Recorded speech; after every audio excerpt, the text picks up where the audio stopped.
muli balabi balungi okuba nimugobera STV Tariki Nkatage manya program face to face wakusatubane ambassador for peace ambassador Kambula Milton abeera wali twogera ku nsonga ezikwatagana n'olukalu lwa Africa n'okuba nga olukalu lwa Africa tusobola okuba nga tweyimirizaawo nga ffe nga tuli independent nga tulina gwe tusuubiriddemu kuba nti atukolera ku nsonga zaffe embeera okuba nagasatu tukaabakaaba nti abazungu bajje batuyambe gundi atuyambe nedda tunakuba nga tukaabira Mungu naffe nyini kuba nga twekolera ensonga zaffe Africa esobola okubeera nga efuuka nga Europe Asia wamu ne continent twegomba okuba nti tugendamu sira lwaki omuntu yegomba okuba nti agenda mu kyondo kya Buwarabu okukuba ekyeyo mu America okukuba ekyeyo nga ne Africa wano osobola okuba nti osobola okuba nga okolawo n'osobola nga okola kubanga ensi ziri zetwegomba zinnaggwedda bino bizimiriza biva wano mu lukalu lwa Africa minerals ze batwala gold ava wano waffe amafuta gava wano waffe buli kyebisinga obungi byonna biva wano waffe ne banga basobola okuba nti beeyimiza era nga bakola omulimu omulungi okuba nti balongoosa ensi yaabwe ffe nga ffe gye tusingira okuba nga tukola tuvumaganya olukalu lwa Africa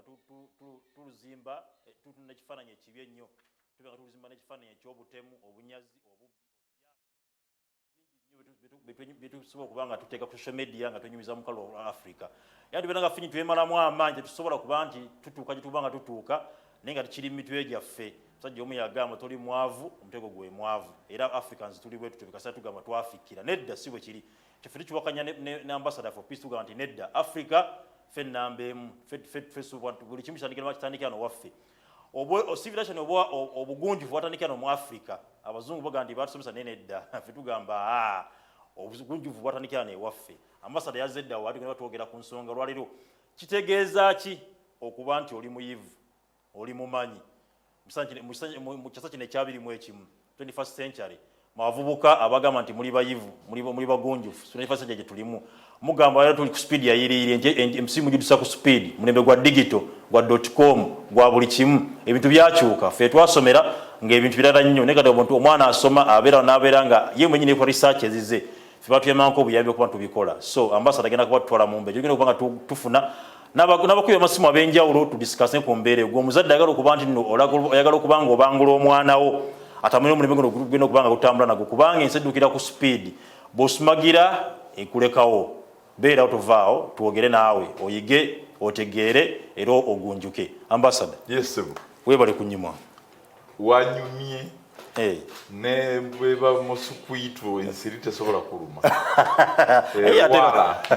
nedduka nga lwaki erwala wanyumye alhamdulillah fena twanyumye kubanga tuli misayi omanyi ebiseera ebisinga tubibalyaza amaanyi abasajja abantu bambuuza nnyo biseera nti wanyumye wakoze eki naye nerabira okuba nti nno nebaza omuntu anteekateeka bw'ati era this all goes to mukyala wange nkwebaza okuba nti ye designer wange kizibu nnyo okubeera nina abantu bakyenyumirizaamu ekyo ngendo sisobola kufuluma nnyo nga tanamaze kumutereeza nti awa ntewateredde ekyo nkyenyumirizaamu leero munansonyo naye nkayisizaawo akomwebaza omukyala okuba nti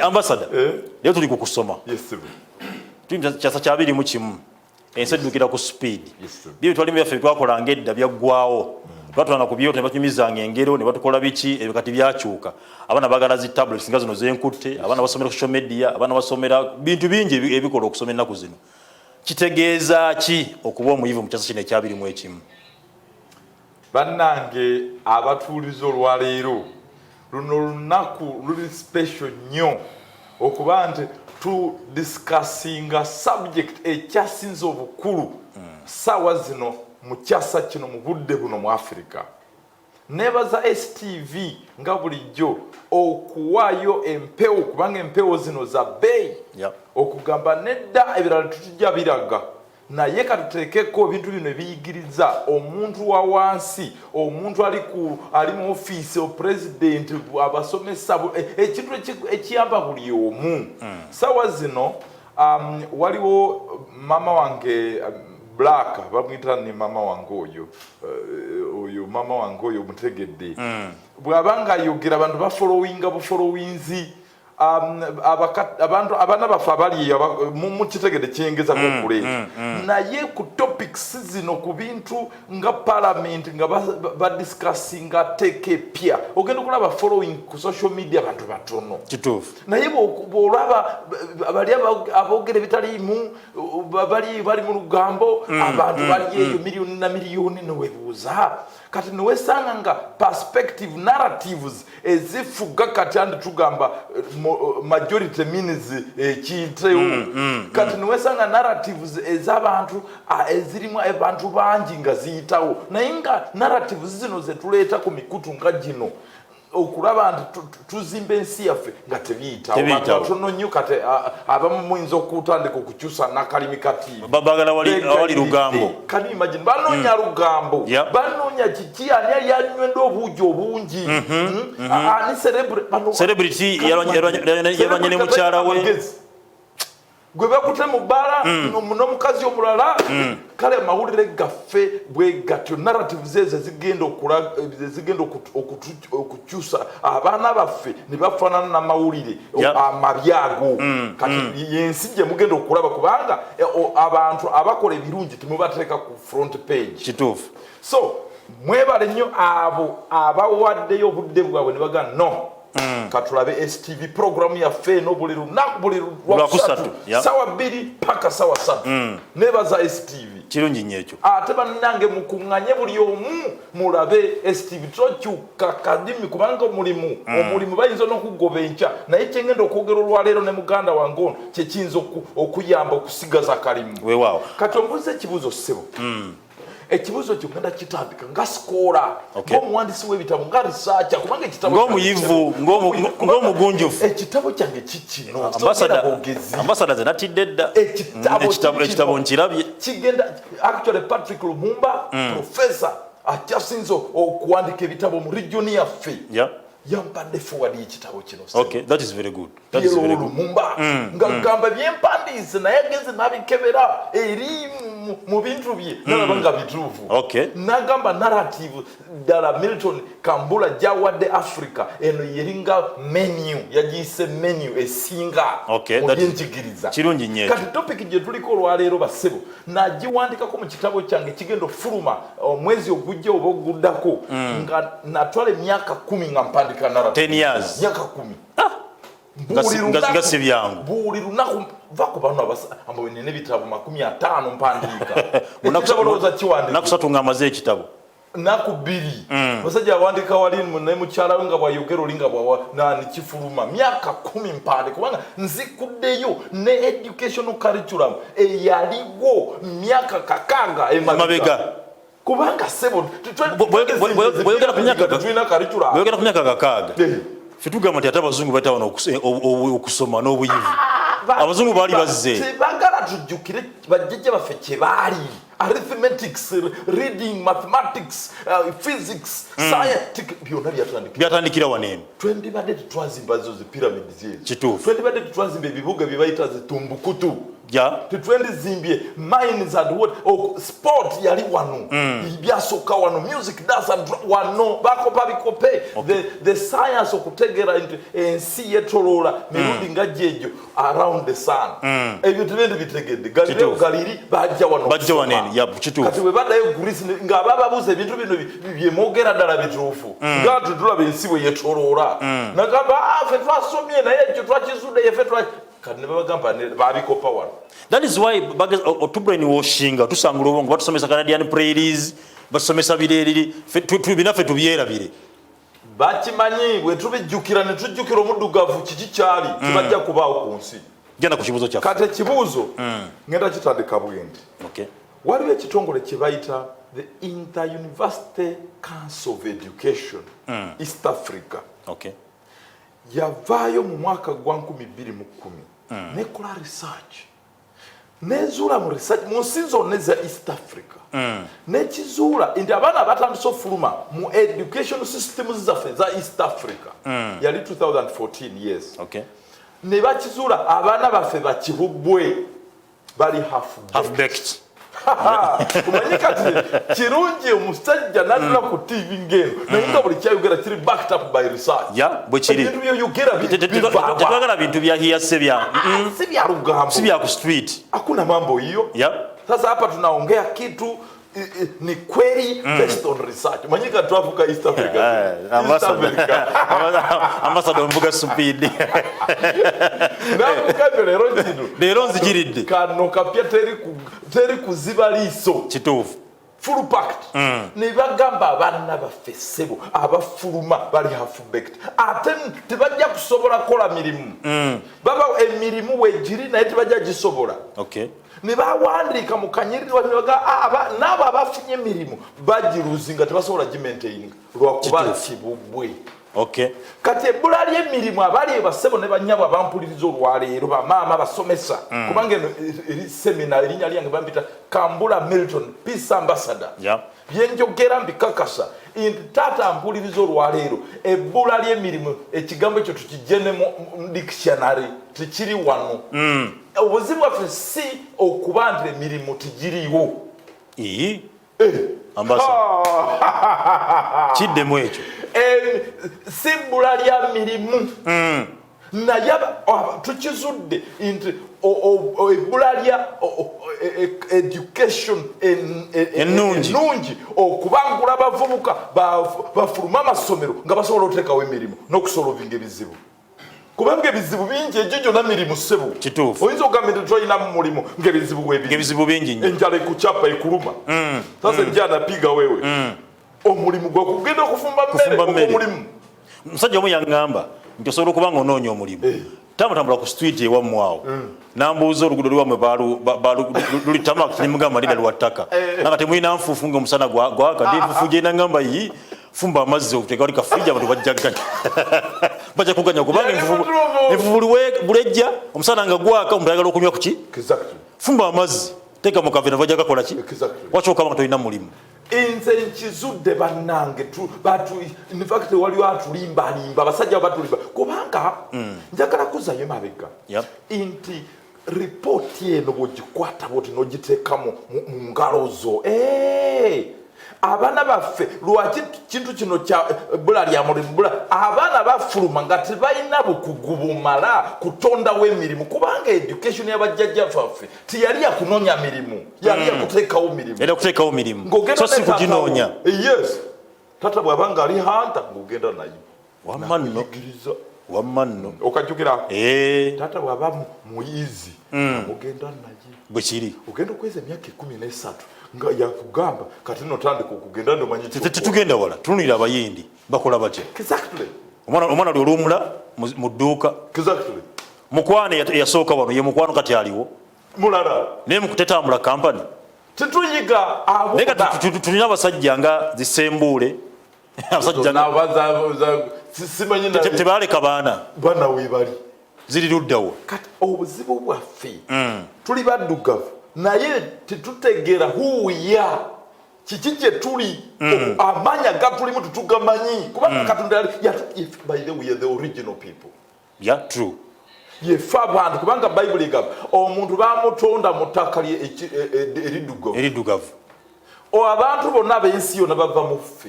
Kituufu. Yefe twasooka okubeera mu nsi esooka kati ebintu ebyo byonna ebyali mu nsi eyo yefe twabiteekawo. Kati ne batulimbalimba. Kati mukutulimbalimba bagala kulaba nga muddugavu Yesu osigala olyawo nga mwana ndi wakabi. Engalo ziri tied. Engalabi nkalu ngerisobola kuvuga. Kati kompyuta gyolaba etambula ku software. Kitegeeza omutwe gwo bwe gubeera nga guli empty engalabi nga timuli kantu. Kitegeeza ojja kufa obwavu Africa yonna ebeere nga ki. Kati ebizibu byonna byolaba mu Africa nga ngenda ku point ey'okubiri so that nziremu ekibuzo kyo kubanga waliwo best gye njagala abatuwuliriza kutegeera bafune bulungi. Ebizibu byonna byolaba mu nsi yaffe byonna bitunulire gwe tunulira bodaboda sawa zino yali mu taxi tunulira obulogo buli ku kyalo kyammwe empala nezo engeri abantu gye bafaananamu endowooza y'abakulembeze n'abantu enwanagana tunulira ebintu byaffe nga then okomparinga ensi yaffe n'ensi endala ezikuze. kati ebyo byolaba nga biri eri ebirungi nga tebiri wano teeka obuvunaanyizibwa ku education. Kyonna kyalaba nga si kirungi. Amateeka gwe gabanyigiriza mu nsi za Africa obwavu enjala ng'ettaka weeriri ng'abamu balina ekazi n'eka naye tebamanyi nabikozesa. Emiggo gye tukubibwa mu politics poliisi etta abantu biki byonna ebyo amateeka amakakali amafu agakolebwa mu palamenti ebyo byonna okukuba omukazi ewaka n'omukazi n'akuba bbaawe obubbi corruption ebyo byonna ebizibu ebyo byonna identity based conflict byonna biteeke ku ki education. Omuntu wakeera ku makya n'atandika okutema emiti oba n'akwata ssente n'azikwata obubi n'agenda n'asanyawo obutonde bw'ensi. Take education. Kati tulekerawo okunenya anybody. Tuli part and parcel tuli product eya education kubanga education yetondawo abantu b'ekika ekyo ekibi okubeerawo mu nsi eri confusing. Kati ekyokubiri ekisembayo nti ensi bweba ekutondawo education yaayo esooka kuteesa bizibu ki ebiriwo bye twagala okugyawo okukola educational curriculum. So sikumala ambassador abasajja abachina banene bakuze nnyo naye bali batandika okuba nti basoma okusoma kwabwe basoma mu Luchina olulimi lwabwe Luchina local language abajja bategeera obulungi yene bamanya nti okuba nti tuli bangi tutera okuba nga tukola emirimu egy'enjawulo banika small scale factories mu mayumba gaabwe buli mwana abeera ng'asoma awo kati batusobola okuba nti no bave ne bajja bakola ku lukalu lwa Afrika baluwambye baazula ekizibu kyabwe batandikira mu kusoma wenyini kati sawa zino kyogedde bategedde nti there are 1.4 billion people. Africa, we are also we are running to 1.4 something billion. The whole continent. The whole, I tell you, see a single Africa. Yes. Katibasoka ne batugabanya. Yeah. So that you go to Ugambe, ndimona Uganda, olimona Kenya, webali nnyo. Nenga tuli nsimu. Amanyi gaffe gali lewa chibitu biri wane. Kati sawa zino bye basoma ba China. Kuwambazi. Tusoma kubaki. Ambassador, butulina America. United States of America. Yes. States ziri nyingi nnyo. Nebo nabakola ki? Why Africans bikasatu gamba ono Munyarwanda asimanya no mugundi tojja wano nkugambi bano ba prefect ba president bafe balinga ba prefects. Okay. Sebo African Union. Gaddafi bwe yatandika okuleta kiteeso gamba no tuina no kubera ne reserve yaffe ne banka yaffe unification iki bamukuba sikugamendi yali asinge crimes against humanity all over the world. Kituufu. Abasajja gye bali batta abantu naye bagamba kutte ku mukira gw'empologoma.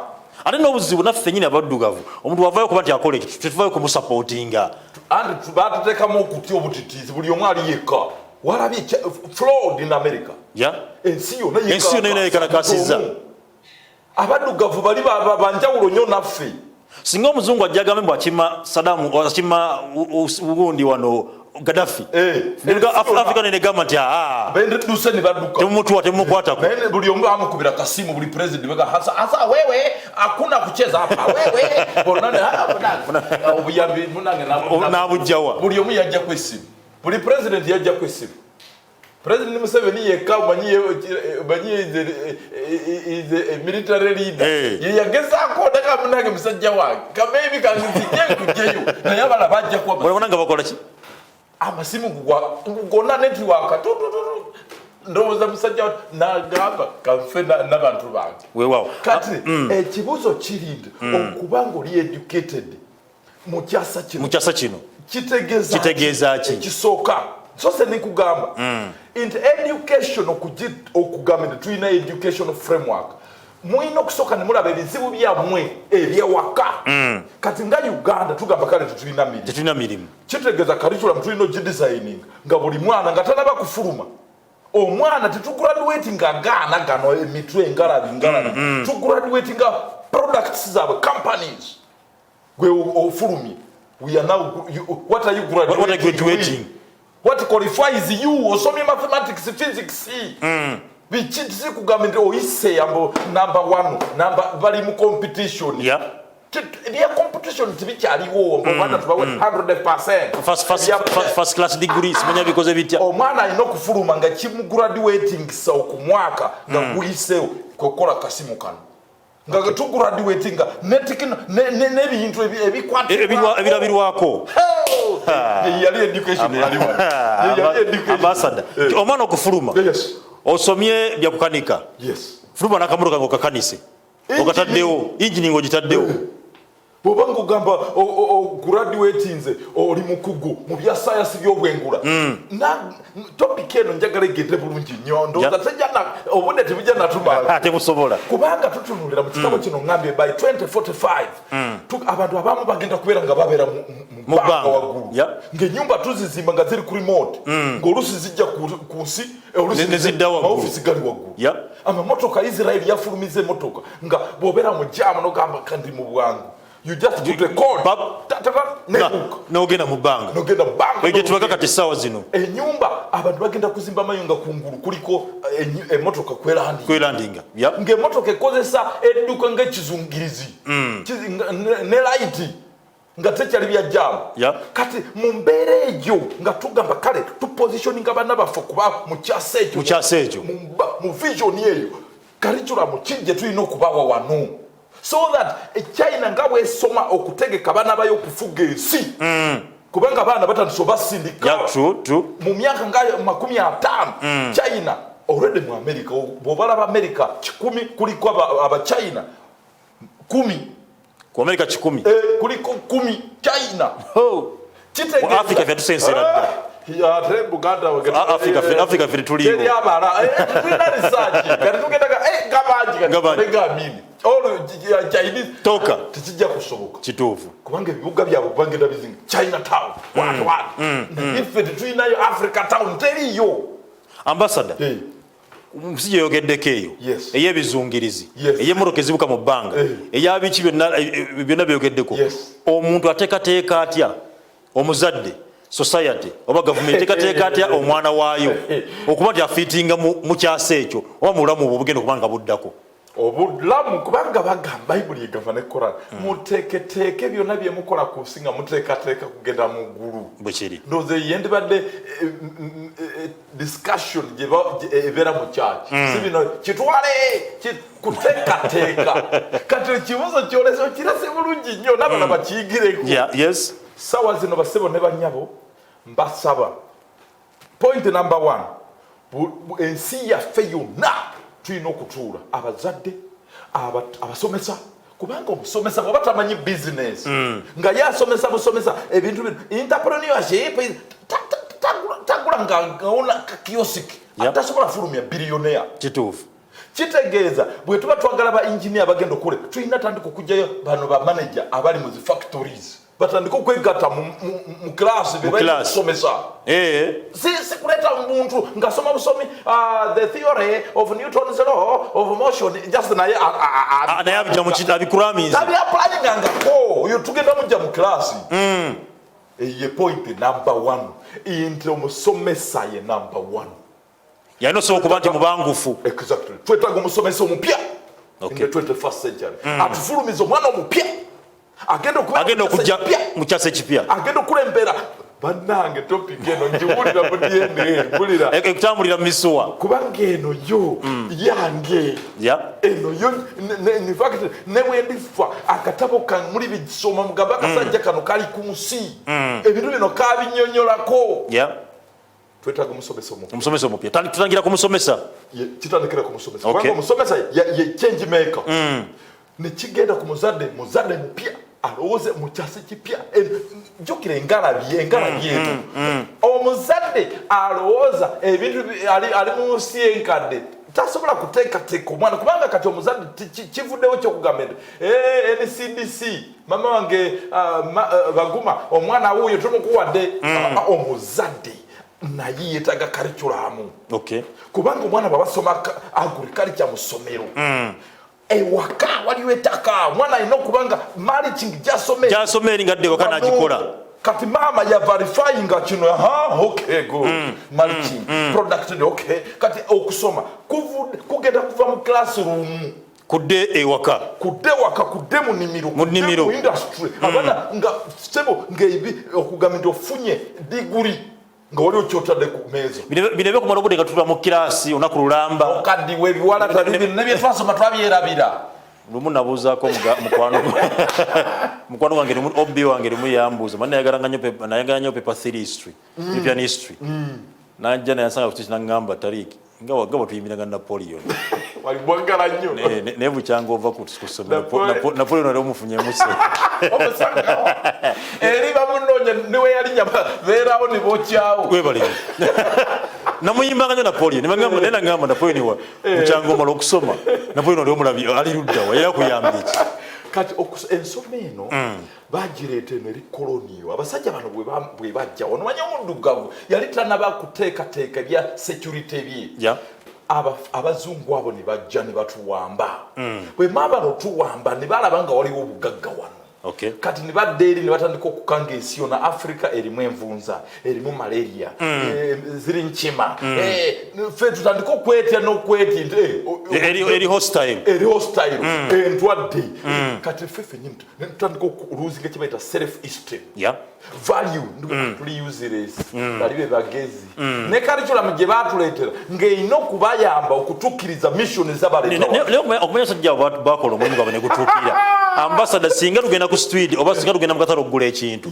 nendabako made in Uganda made in USA ya Uganda ngamba bino biri fake eyo gye ndowooza saawa zino n'oyambala olubugo ssebo mukyaki oba muziki buli omu adduka twali waka kanguze ka story twali waka nengamba madamu wange ne mugamba naye njagala nkyuse kateni zino eno ndete kateni nga za mbugo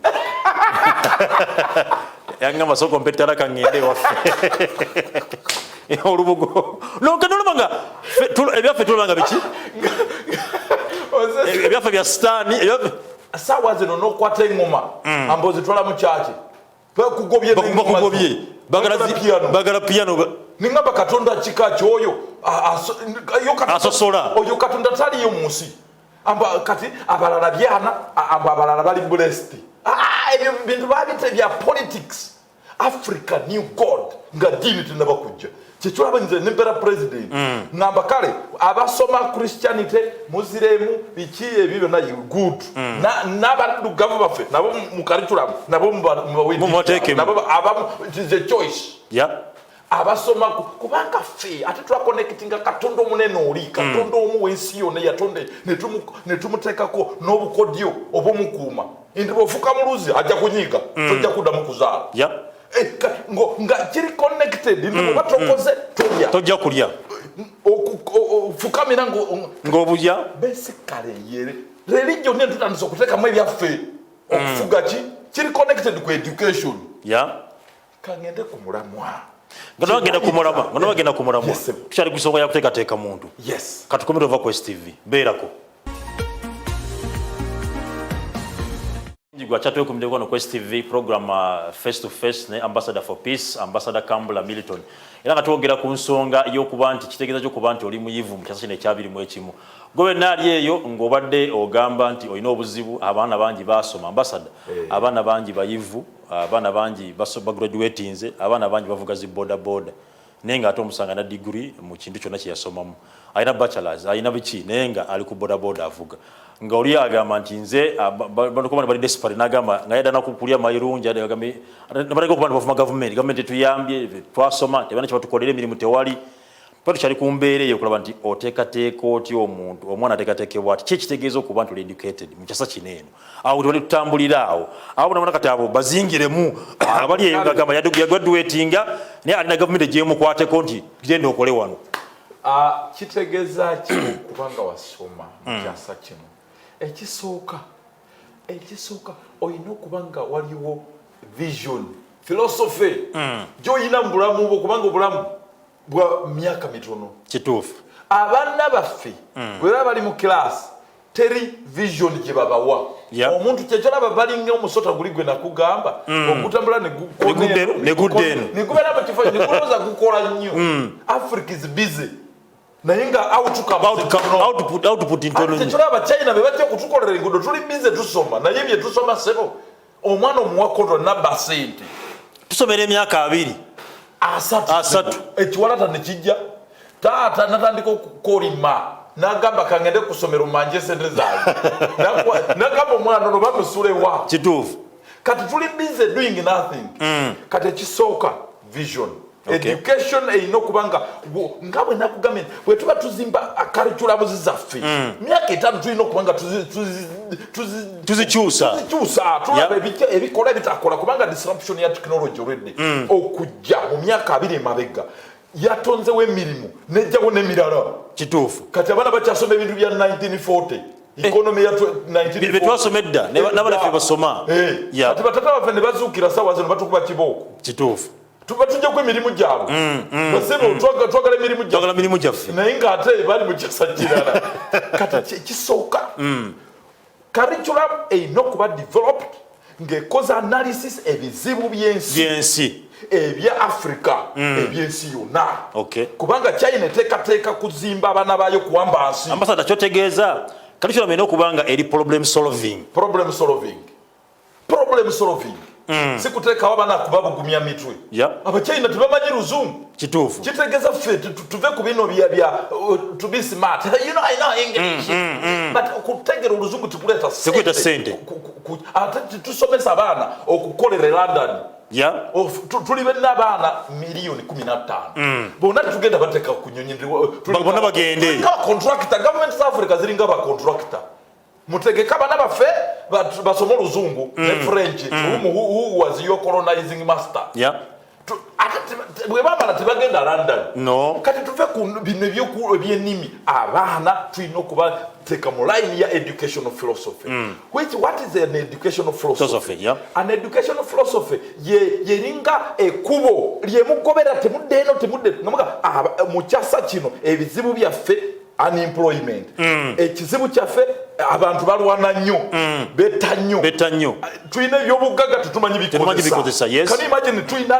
golodi Africa engagga kati ekyo nekifo eyo nebeera philosophy nebeera part of education ekizibu kyaffe tutandise ensi yonna egenda kujja etuwambe wano kitulaba ensi ezimu bwezimanyi nti waliyo olutalo during world war wabeerangawo ministry of world war kani imagine okusinzira ku kizibu ekiriwo essaawa eyo ekizibu ekima families zitandise okukolapsinga nga bateekawo ministry of families nze nipula ennaku nnyingi bwe tuba nga twalimira pandemic eya covid-19 naye nga Africa ebiseera ebisinga eddagala eryo nerikola liva mu Africa waneeni naye tuba nga twalimira okuba nga tuzuula ne virus tulinga babebi tuginda eve bweru tulinga babebi tonga tetukula kati bali be batulabirira abasajja bakulu tulina butayi tulina tulina ba professors tulina baani sawa zino neyakola covid erigundi eddagala bali bakuba simu nebaga oyo omwana ayagala konona bintu byaffe wano imagine kati yesooka without an educational philosophy byonna bye tukola zero abazadde bagenda sasula sente naye nga tetulina philosophy etugatta abazadde private sector interreligious council bamadini gonna abasomesa ne government nga tugamba mu myaka 10 twagala okulaba nga ensi yaffe eri bweti education egenda okuvuga awozemo kibuuzo kyange kyenabuuza nti lwaki abaana bangi bagraduate naye nga bakyatudde waka balemeddwa okukola kyekyo kubanga tewali education kati tewali visioni basoma biki tusoma muwawa kayonna teyina educational philosophy kati buli omwana asoma ono nayita wano mu luggi omulala tetuyina naye wabeerawo educational philosophy nga Germany egamba no omwana waffe bwafuluma bwaba takoze mulimu bwaba talina mulimu tujja namulabirira ensobi yaffe kituufu can you imagine sebo bakusasula kubanga si education si gwe government bwaba toyina mulimu Germany bakusasula ne bakugamba kati kiki nogamba anze waliyo ekintu kino ne bagamba kale sente zizo tandika balaba tebasobola ebintu byolowoozaako tebinaba kubeera mu nsi tuula naye tujja kuwa sente tujja kuteka so wano tetulina educational philosophy tunulidde ebizibu byaffe then ekyokubiri kusoma kitegeeza oyina empisa kibaita character development ambassador ekigambo kyempisa mu Africa ekigambo kyempisa ku lukalu lwa Africa lukalu lw'omuddugavu kyetaaga waba mwezi mulama nga tukinyonnyola kubanga bwe tutunulira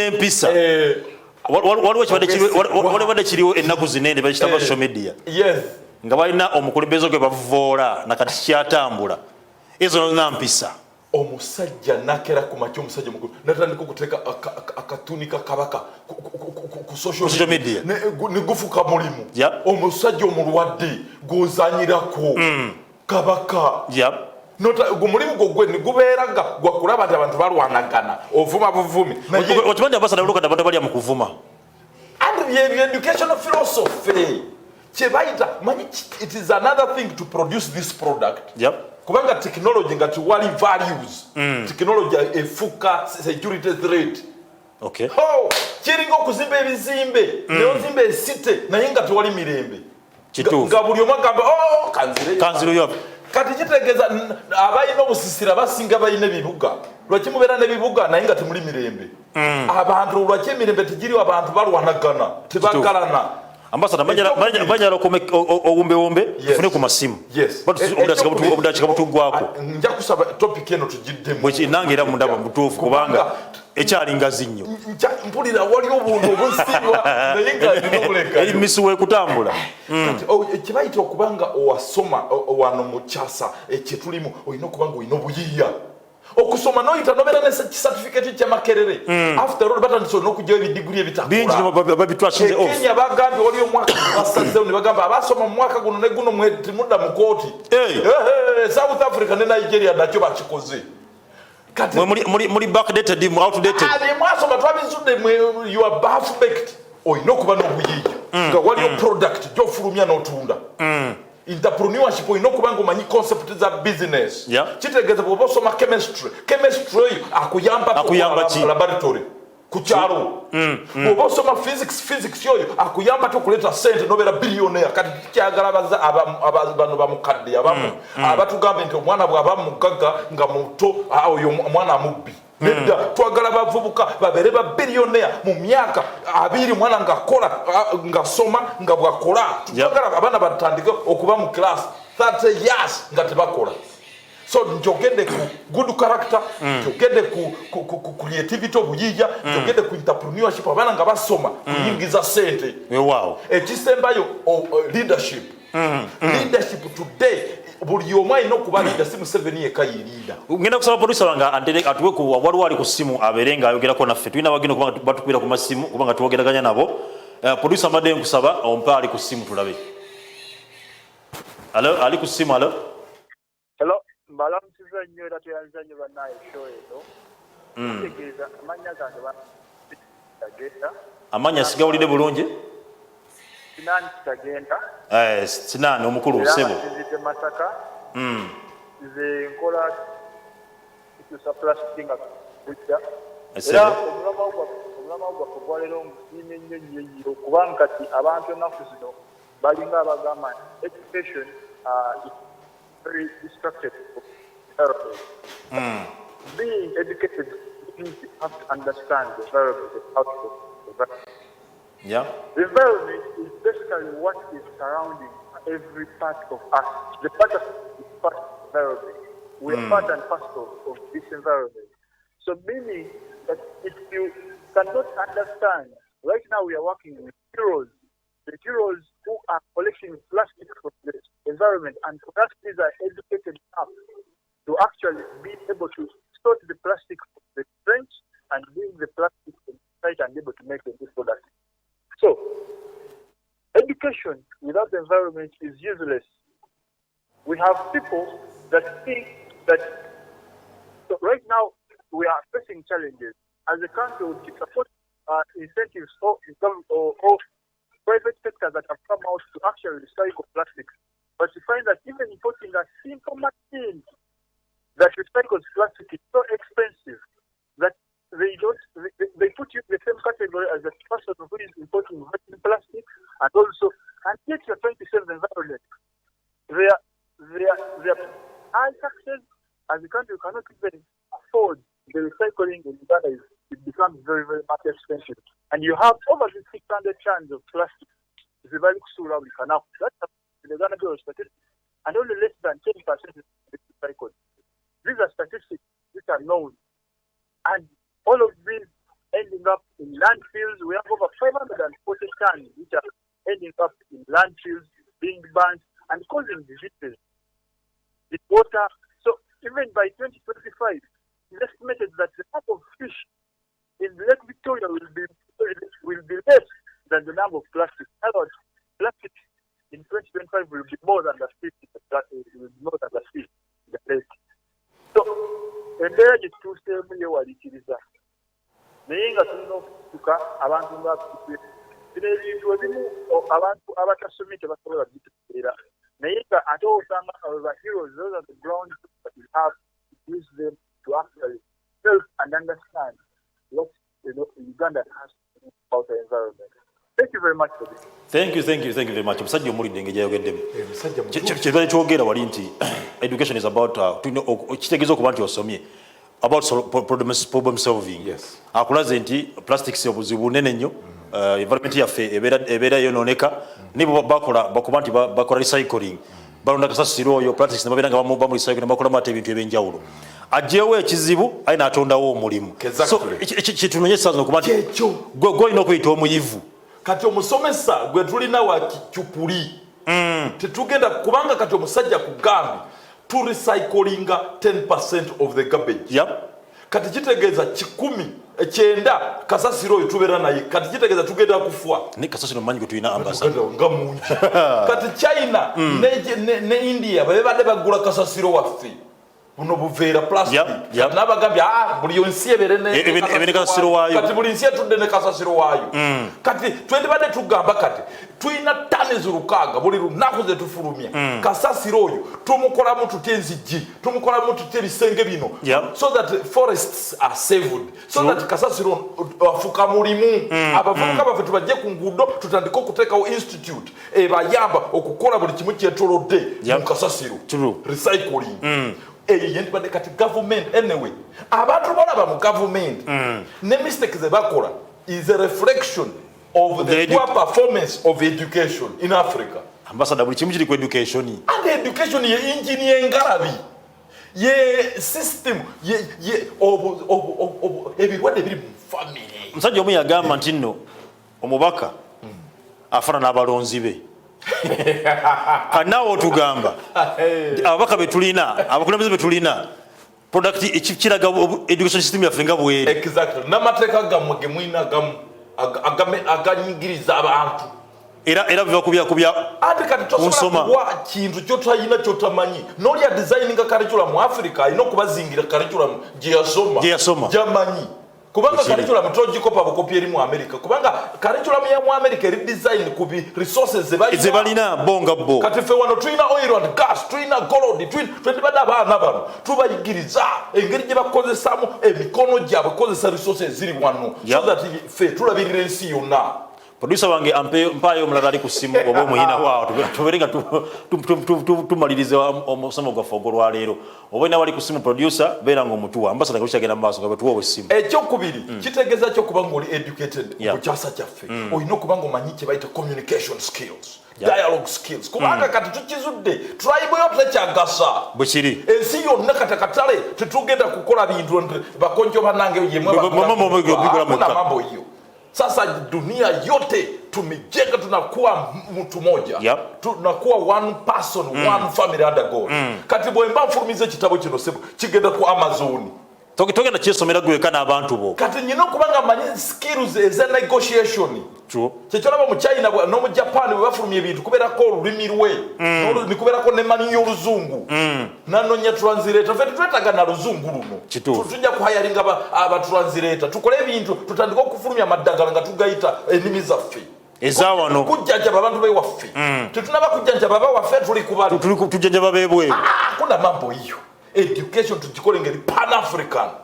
Without a pan-African philosophy yokwagala Africa okwagala n'obuntu okulaba nti ekizibu obanji wine ekizibu kiba kinkosa nina okunonya eddagala kuyambe uberewo nabo mpe ku kasente tuyambagane tribe byakuna mambo ya tribe kubanga tebyatuyamba tribe tesobola leta sente ku mezo kituufu wetaga kola n'omukiga n'omunyankole n'omukyoli n'omukonjo n'omuna Kenya n'omu South Africa bonna tubeetaaga kati negotiation abaana tukati kiki ekiri mu class kiki mu class abaana wa tribe atula ne mu tribe munne kituufu mu university bu association nkuba za mbogo bwe buliyo naye twandibadde tuteekayo zino integrated clubs ezigatta abantu sigambye nti mutima mubi naye twetaaga mu mutima mulungi yes zibeerewo naye n'ebirala bibeerewo kituufu wabeerewo pan african group of scholars researchers association waliwo ali ku ssimu kati mufune ali ku ssimu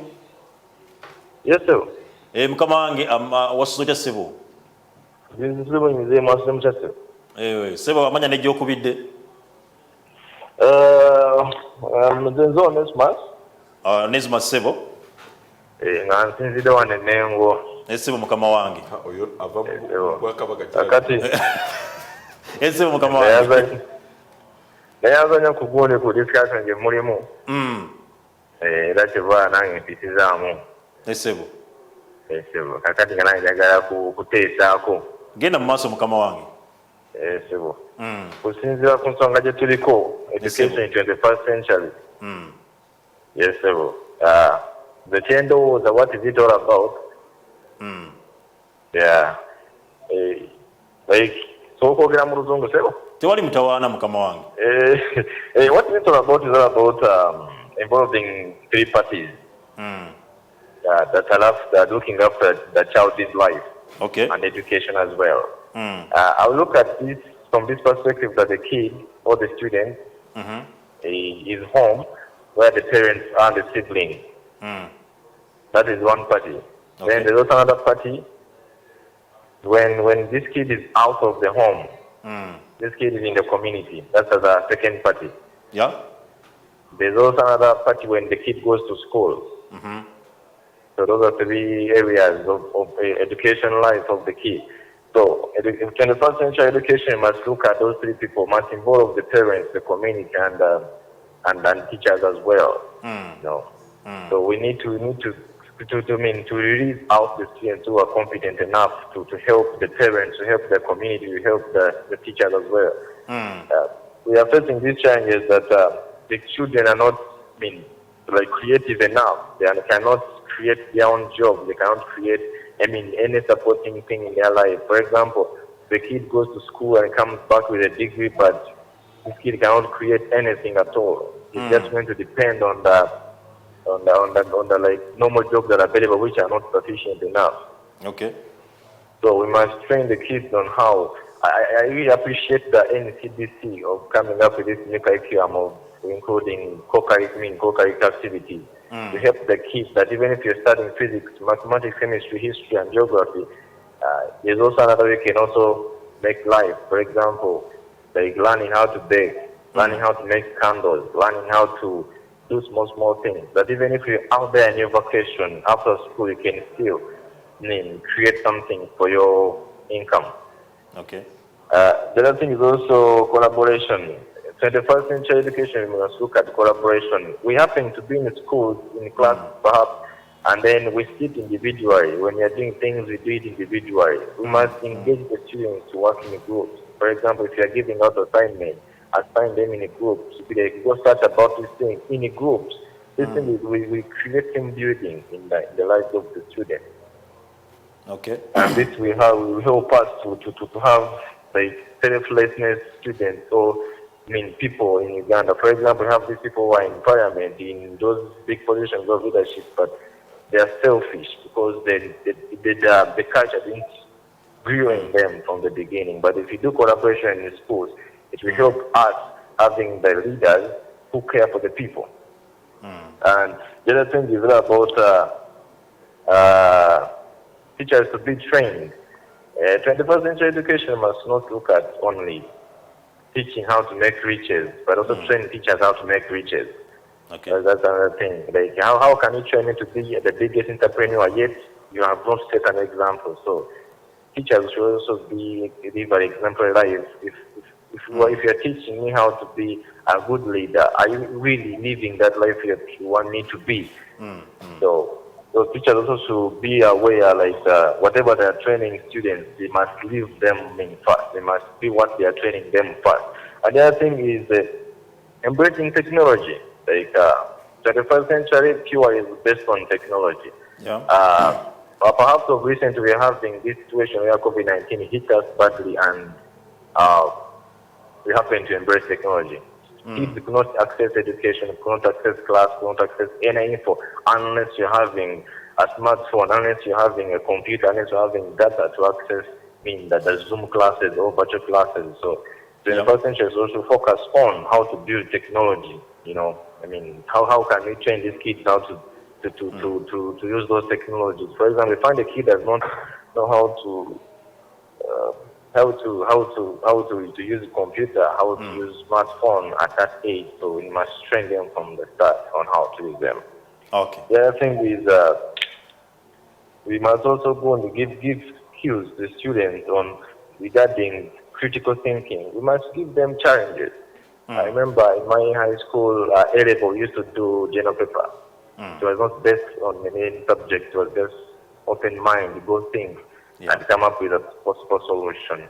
And it helped us a lot to think beyond what is available, to think beyond the book, as they already say. So, 21st century education should not create selfish people, should create self-serving that. Okay. Yes, sir. Yeah. Thank you very much. That is Professor Nefas. Professor. Full professor.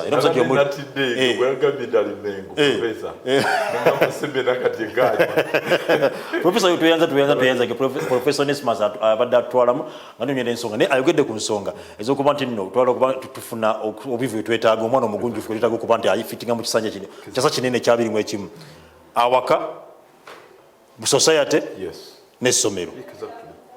Abyogedde bulungi nnyo professor I salute you. Yeah. Economy jali mukogerako umanyi okuzimba infrastructure abantu balowooza nti Museveni yazimba ensi ba president bazimba ensi nedda education yezimba ensi kubanga education yezimba quality eyaffe kati ffe bwe tubanga tulina education ennungi then misolo tujja gisasula kubanga tujja kusasula sente lulina kugerageranyako ne north gundi waliwo ensi mu Europe awo kasi katono bantu milioni 5 naye sente zebawo ng'omusolo ne bogata East Africa nogatako DRC zisinga ezaffe kati olw'obudde mbadde nsaba mutongera obudde kintu kino tukikole kubanga ensonga ya education nkazi nti economy tetusobola gizimba nga education tetumaze ogizimba. Politics, we try to aggregate politics where Uganda, achuke wa Africa, achuke integration, very realized education to inokwane curriculum the whole of Africa. Nga tunulira omwana no kufuruma nga ine bintu byetu ogedeko skills za communication, creativity, critical thinking, obuyiya, innovation nga sobola okukozesa bintu byasoma, bintu byasoma kuteka product. Product ye graduate ga simwana graduating. Education of the future. Ngenda kusaba ambassador tuko tuyongera unakola naye nga unako akaseera kano katuweddeko era nga mbebaza badde mutukubera bulungi nnyo mwebale kubanti mbaddeko tugenda ko tuberekereza tujja kuba tudda kunako lokusatu oluddako inshallah mungu akkiriza tugende program tukitwala mu maaso naye nga mbasaba musigale nga mbeera Quest TV program nyingi ezikyali zikyagenda nazo mu maaso era nga tujja kuba mwana mwadana namira agenda kubajja ne program toli weka. For now, assalamu alaikum wa rahmatullahi wa barakatuh.